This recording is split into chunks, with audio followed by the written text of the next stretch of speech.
Salam damai sejahtera kepada Anda semua dimanapun Anda berada. Mari kita melanjutkan pembahasan dari kitab Yosua, Hakim-Hakim, dan Rut. Kita sampai di berita yang ke-12, yaitu berita yang terakhir. Pembahasannya adalah mengambil jalan hayat dalam pemulihan Tuhan. Jadi ada dua hal yang perlu kita perhatikan di sini. Apa itu jalan hayat? Dan apakah yang dimaksud pemulihan Tuhan? Saudara-saudari, mungkin Anda pernah mendengar istilah pemulihan Tuhan. Anda perlu ketahui pemulihan Tuhan bukan golongan atau aliran kekristenan, tetapi pemulihan Tuhan adalah bagaimana Tuhan hari ini memulihkan apa yang ada sebermula, apa yang menjadi perkenan hatinya, tetapi sejangka waktu telah hilang, tersembunyi, disalahartikan, disalahgunakan oleh manusia. Maka dari itu Tuhan tetap bekerja. Dia mencari orang-orang yang bekerjasama, yang mengenal isi hatinya, bersama dengan Tuhan untuk memulihkan kembali, menyingkapkan kembali apa yang menjadi isi hati Tuhan. Dan jalan hayat ini mengacu pada jalan yang dikehendaki oleh Allah. Mari kita lihat bagian-bagian di dalamnya. Kitab Yosua dan Hakim-Hakim menyajikan pergerakan Allah dalam aspek ekonomikalnya. Aspek ekonomikal artinya pergerakan Allah yang di luar, yang menyangkut kuat kuasa.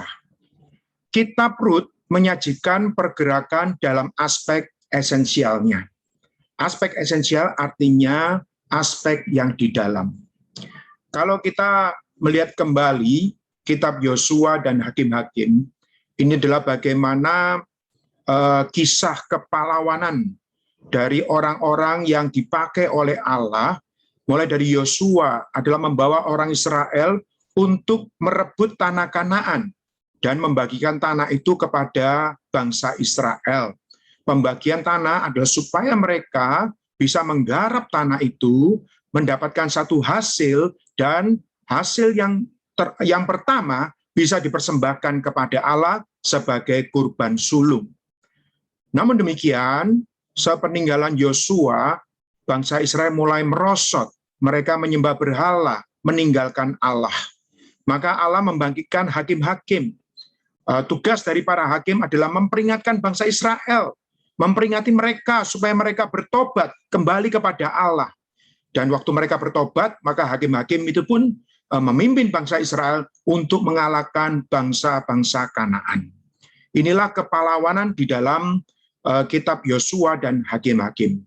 Ini semua kita bisa melihat aspek pergerakan secara luar. Sedangkan kitab Rut, ini adalah masalah pergerakan yang di dalam. Boleh katakan ini adalah penghidupan. Di dalam kitab Rut tidak ada kisah peperangan atau kepahlawanan.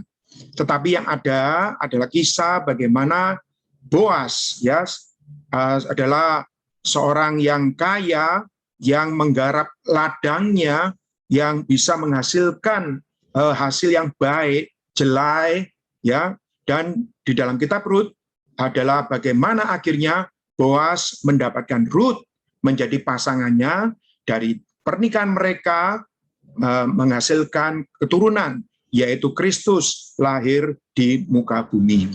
Inilah kita melihat dua aspek pergerakan Allah, yaitu aspek ekonomikalnya dan aspek esensialnya.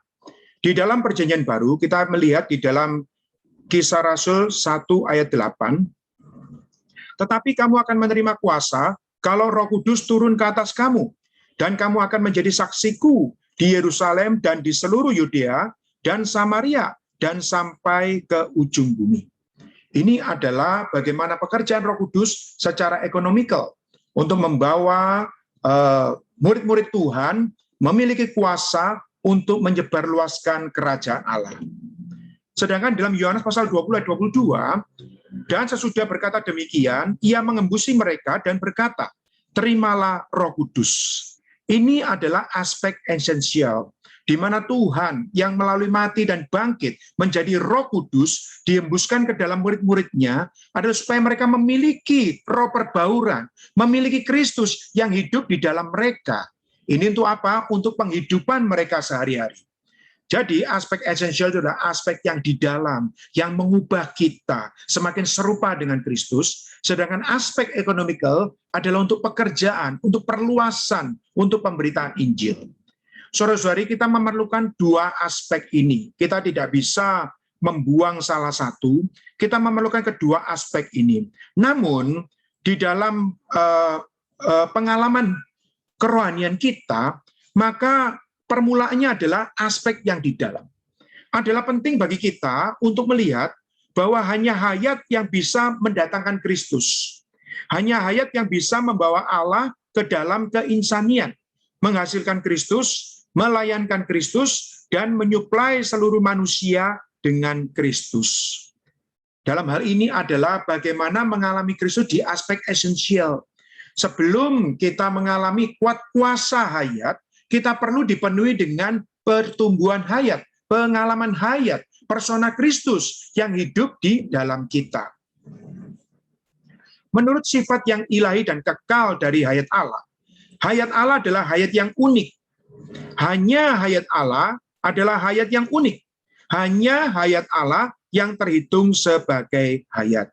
Di dalam Yohanes pasal 1 ayat 4, dalam Dia ada hidup, dan hidup itu adalah terang manusia. Dan di dalam Yohanes pasal 10 ayat 10b, aku datang supaya mereka mempunyai hidup dan mempunyainya dalam segala kelimpahan. Saudara-saudari, apa yang kita perlukan di dalam penghidupan kerohanian kita, tak lain adalah hayat Allah sendiri. Saudara-saudari, begitu kita memiliki hayat Allah, kita mendapatkan perkenan Allah, dan kita bersatu dengan diri Allah sendiri. Saudara-saudari, inilah yang menjadi keperluan kita hari ini. Hayat adalah isi Allah dan pengaliran Allah. Banyak orang kekristenan ya menganggap mereka mengandalkan yang namanya Roh Kudus. Mereka heran mengapa kita menekankan perkara hayat. Saudara-saudari, perlu Anda ketahui, hayat adalah isi Allah dan pengaliran Allah. Allah adalah Sang Roh. Namun tatkala Allah menyalurkan dirinya ke dalam kita, inilah hayat. Hayat adalah Kristus. Hayat adalah Roh Kudus. Hayat adalah Allah Tritunggal yang telah melalui proses disalurkan ke dalam kita. Jadi saat kita membicarakan hayat, kita adalah membicarakan persona Allah dan penyaluran diri Allah ke dalam kita semua. Saudara-saudari, kalau Allah itu hanyalah satu persona yang di luar, tanpa menyalurkan dirinya ke dalam kita, maka kita tidak bisa bersatu dengan Allah. Dan kita hanyalah menjadi umat yang sekedar beribadah di luar Allah. Dan ini belum menyentuh apa yang menjadi keinginan hati Allah. Tujuan Allah dalam penciptaan manusia, dalam gambarnya dan menurut rupanya, adalah agar manusia menerima Dia sebagai hayat, sehingga bisa menjadi manusia hayat, manusia Allah, mengekspresikan manusia Allah, mengekspresikan Allah dalam atribut-atributnya. Jadi saudara-saudari, keinsanian kita adalah yang di luar, terbatasi oleh ruang dan waktu. Tetapi di dalam kita, tatkala kita percaya, kita menerima hayat Allah di dalam kita, yang menjadikan kita manusia Allah, manusia yang mengekspresikan diri Allah. Kita memiliki dua sifat, sifat manusia dan sifat Allah. Namun kita menunjukkan satu penghidupan, yaitu penghidupan manusia Allah. Saudara-saudari, ini adalah berita yang baru, sukacita bagi Anda dan saya. Bagaimana tujuan penciptaan Allah terhadap manusia adalah supaya kita bisa menjadi manusia Allah. Kita perlu mengenal makna pohon pengetahuan tentang yang baik dan jahat, dan mutlak berpaling dari pohon ini kepada pohon hayat. Di dalam Kejadian pasal 2 ayat 16 dan 17, lalu Tuhan Allah memberi perintah ini kepada manusia. Semua pohon dalam taman ini boleh kau makan buahnya dengan bebas. Jadi dalam hal ini kehendak Allah adalah terutama supaya manusia makan pohon hayat. Tetapi pohon pengetahuan tentang yang baik dan yang jahat itu, janganlah kau makan buahnya, sebab pada hari engkau memakannya, pastilah engkau mati. Saudara-saudari, perintah Tuhan di sini sangat tegas, sangat jelas. Begitu makan dari buah, dari pohon pengetahuan tentang yang baik dan yang jahat, Tuhan mengatakan, pastilah engkau mati.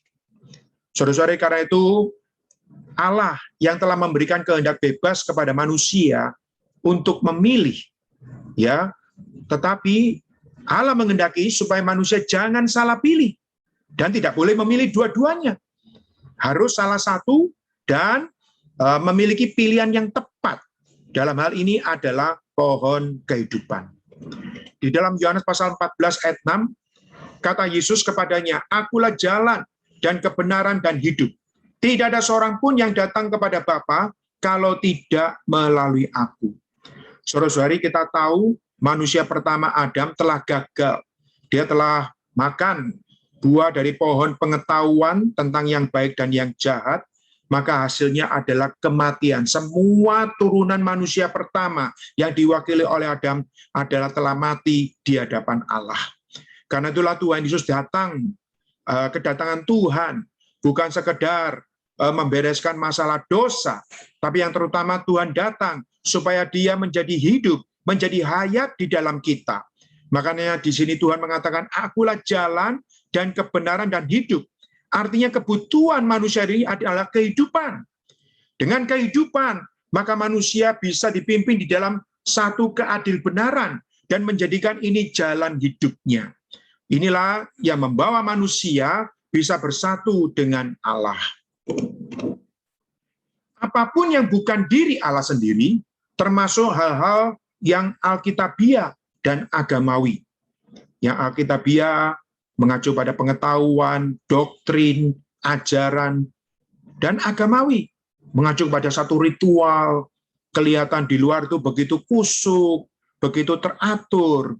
Tapi kalau itu bukan dari Allah, maka bisa digunakan oleh Satan, si licik itu, untuk membawa kematian ke dalam gereja. Saudara-saudari, si musuh iblis tahu bahwa gereja adalah manusia yang menerima Allah, bersatu dengan Allah. Karena itulah si jahat ingin merusak gereja. Salah satu cara adalah membawa kematian. Aroma kematian adalah aroma iri hati, amarah, perpecahan, ajaran-ajaran yang berbeda, yang sudah tidak sesuai dengan ajaran Tuhan Yesus. Di dalam Wahyu pasal 3 ayat 1, "Dan tuliskanlah kepada malaikat jemaat di Sardis, inilah firman Dia yang memiliki ketujuh roh Allah dan ketujuh bintang itu. Aku tahu segala pekerjaanmu, engkau dikatakan hidup, padahal engkau mati." Saudara-saudari, kita lihat jemaat di Sardis, kelihatannya hidup, beraktivitas, melakukan ibadah, melakukan pelayanan. Tetapi di hadapan Allah, mereka hanyalah kematian. Ya, saudara-saudari, kita perlu waspada supaya penghidupan kita, pelayanan kita, itu berasal dari hayat kehidupan Allah di dalam kita. Kristus adalah hayat kita, puji Tuhan. Kristus yang diperkenan oleh Allah, dan Kristus ini sekarang mau tinggal di dalam kita, menjadi hayat kita.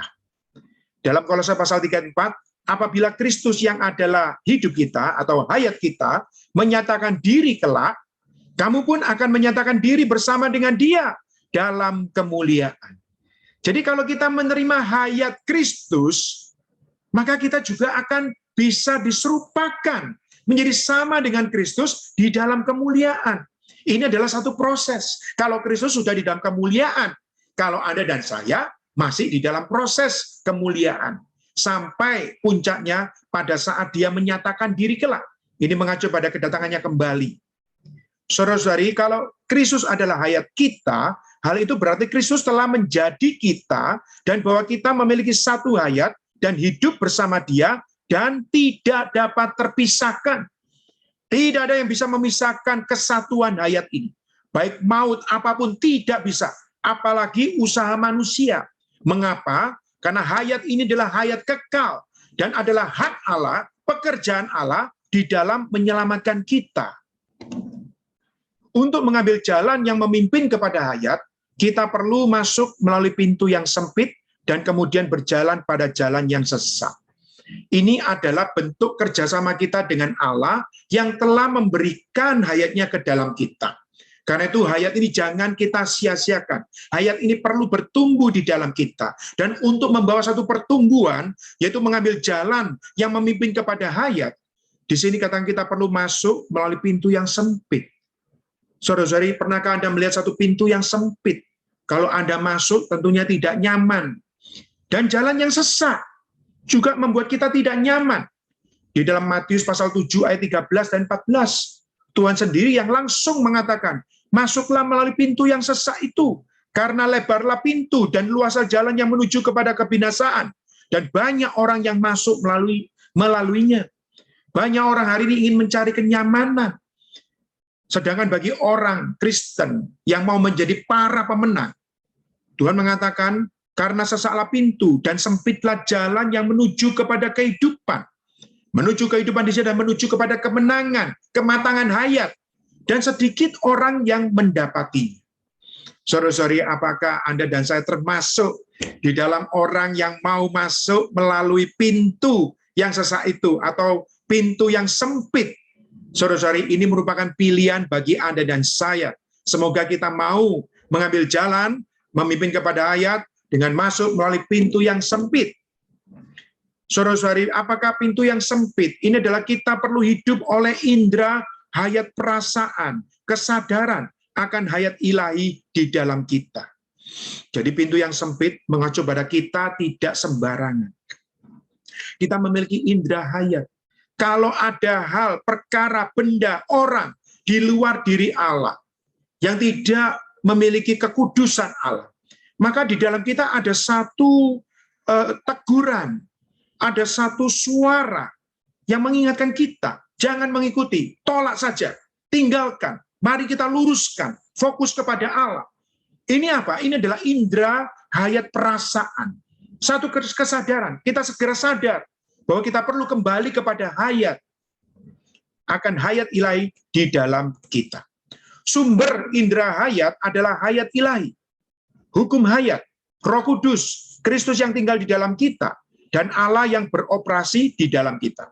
Di dalam Roma pasal 8 ayat 2, roh atau hukum roh hayat telah memerdekakan kamu dalam Kristus dari hukum dosa dan hukum maut. Hukum dosa dan hukum maut seperti hukum gravitasi yang dengan spontan menarik ke bawah. Saudara, hukum dosa dan hukum maut ini dengan spontan menarik kita untuk keluar dari Kristus. Karena itu kita perlu kembali ke dalam roh. Di dalam roh ada indera perasaan, ada hukum roh hayat, membawa kita juga dengan spontan. Kita bisa keluar dari hukum dosa dan hukum maut. Kita kembali kepada Kristus Sang Roh itu. Indera hayat membimbing kita, mengatur kita, mengendalikan kita, dan mengarahkan kita, membuat kita tahu apakah kita hidup dalam hayat ilahi atau dalam hayat alamiah. Dan apakah kita hidup dalam daging atau dalam roh. Di dalam Roma 8 ayat 6, karena keinginan daging adalah maut, tetapi keinginan roh adalah hidup dan damai sejahtera. Jadi kita juga bisa memiliki satu indera perasaan. Bila dalam satu situasi, tempat, di dalam kita ada perasaan, ini kok bau aroma maut, tidak ada Kristus, yang ada adalah daging, dosa dunia. Maka di dalam hati kita ada satu perasaan, cepat kembali ke dalam roh, cepat tinggalkan itu, cepat kembali seru nama Tuhan.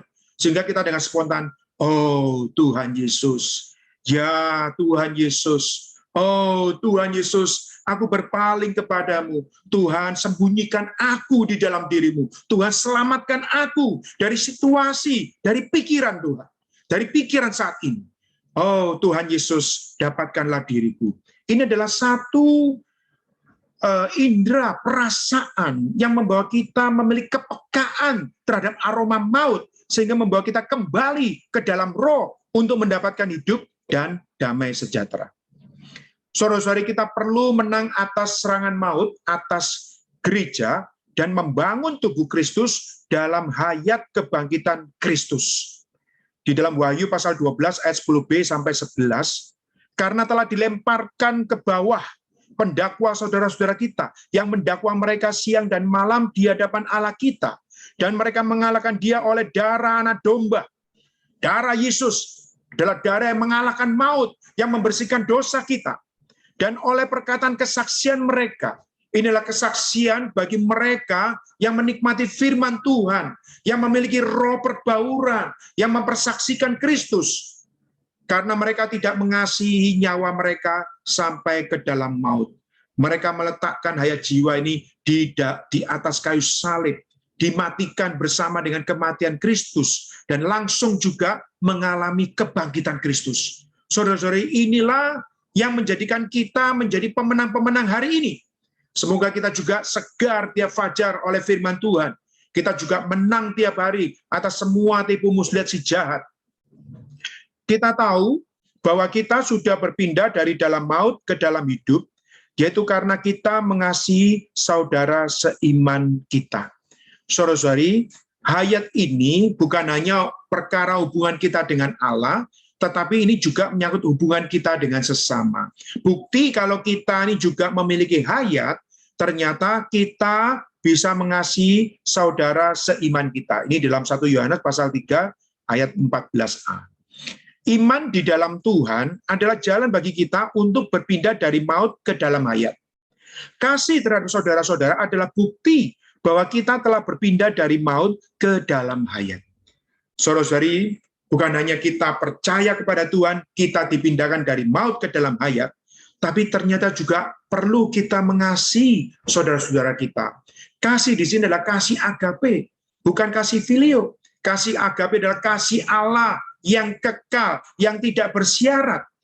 Dan begitu kita mengasihi saudara kita dengan kasih Allah, inilah bukti bahwa kita memiliki hayat, kita memiliki Kristus, kita memiliki Allah yang adalah kasih. Kita bisa mengasihi saudara-saudara kita. Saudara-saudari, kita perlu di dalam hidup kerohanian kita membuka mata, membuka telinga. Kita melihat, kita juga mendengarkan, dengan mulut juga berbicara. Bukan hanya hubungan kita dengan Allah, tapi kita juga perlu dengan sesama saudara-saudari, perlu membawa mereka kembali dalam hidup gereja, membawa mereka menikmati Kristus. Memiliki iman adalah menerima hayat kekal. Mengasihi adalah hidup oleh hayat kekal dan mengekspresikannya. Saudara-saudari, di dalam hidup gereja, kita perlu mempersaksikan Kristus, memperhidupkan Kristus melalui diri kita, baik kepada Allah maupun juga kepada sesama kita. Sehingga melalui kitab Yosua, Hakim-Hakim, dan Rut, kita bisa kembali kepada jalan hayat di dalam pemulihan Tuhan, adalah memulihkan diri kita, mendapatkan perkenan hati Allah, dan memulihkan diri kita untuk berfungsi, membawa kaum saleh semua bisa bertumbuh, terbangun di dalam satu tubuh. Semoga berita ini bisa menjadi kekuatan bagi kita semua. Tuhan merahmati kita semua. Puji Tuhan. Amin.